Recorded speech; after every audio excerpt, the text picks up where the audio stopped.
Hi guys, what's up? This is Hans the Great, and this is my third video blog entry for my challenge $50 into 10K. In today's video, I will be like sort of like replying to all these questions that I got. How much did I stick to the book? When did I deviate from the book? What I did differently? And in general, I guess all I will try to answer all these questions that got to me in like two simple hands. This is the first one, and in this one we have ace-10 on the cutoff, which I will open, and we get called from the button, and we go heads up to the flop. So as we can see, at that point I have like 1.2k hand sample on this guy, who seems to be, like the notes say here, fairly aggressive. I mean, I saw him floating c-bet on dry flops with overs. I saw him c-bet folding to a min raise and 3-bet pot on ace king king board. I saw him. That's like one of the impressive things that I had here, that he raised the c-bet on the turn and folded to, I don't know, a 3-bet shove, I think it was, on a king 8-9-7 flush draw board, where like I mean, it's like pretty unusual for an all 10 players to do something like that. So pretty strange play. So that I think that it was, I took instantly a note because this is like unusual. Also, he check calls the nuts and 3-bet pots. So we know that the nuts, he loves to play the nuts passively.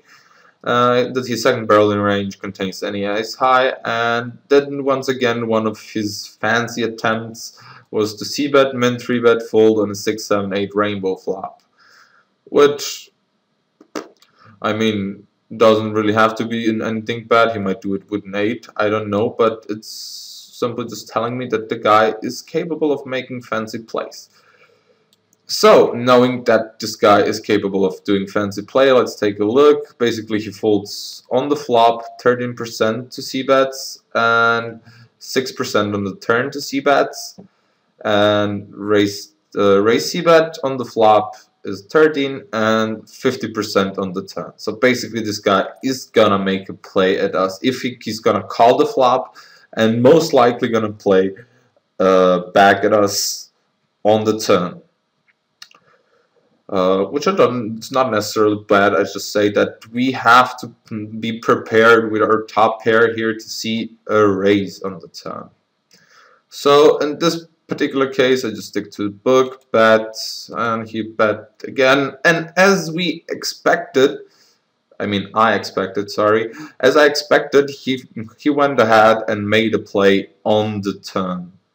So, given that we know that he likes to float dry flop suit overs, that he likes to bluff raise on the turn, I went ahead and just let him bluff with the plan on basically calling absolutely any river. I mean, if I'm not planning to call any river here, then I should probably shove like right away. I mean, not literally, but I know that he's capable of bluffing here without empirical evidence, through stats and through my notes. So I will just let him bluff off here with whatever he has here. I didn't have like, could be a flush draw, could be some gut shot, could be random overcards. So I just went ahead. I check. He just goes ahead, jams it in. I snap called it and won the pot. What I really wanted to show and also encourage people is basically to take notes. Notes were probably the only reason accompanied by reliable sample of stats were the profound reason for me to deviate from the book. Without them, I wouldn't do, and I would probably have bet folded this top kicker on the 10. But I think still the most important thing is to never forget this. That's why we want to play hands with donkeys. I mean, that was pretty surprising. Okay, just let me check. Right. That's sometimes a problem at lower stakes. People even don't know when they're bluffing. I mean, this guy for sure wasn't bluffing, I think. But yeah.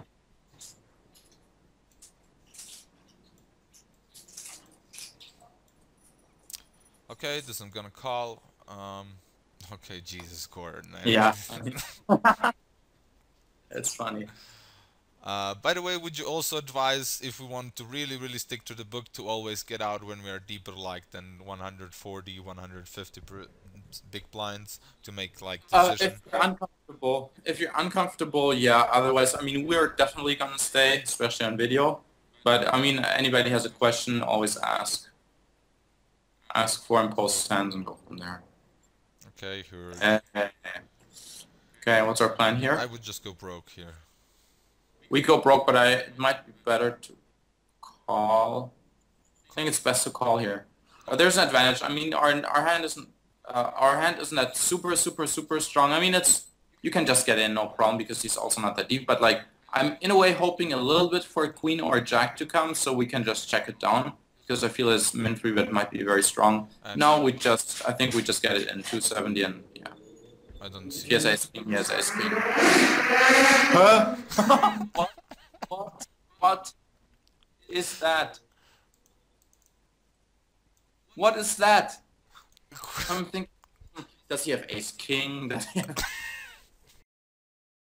So we're at the end of this video. I hope you enjoyed it, and once again I hope I showed you that poker is still simple as long as you know who your customers are. With these thoughts, take care guys, good luck at the tables, and bye bye.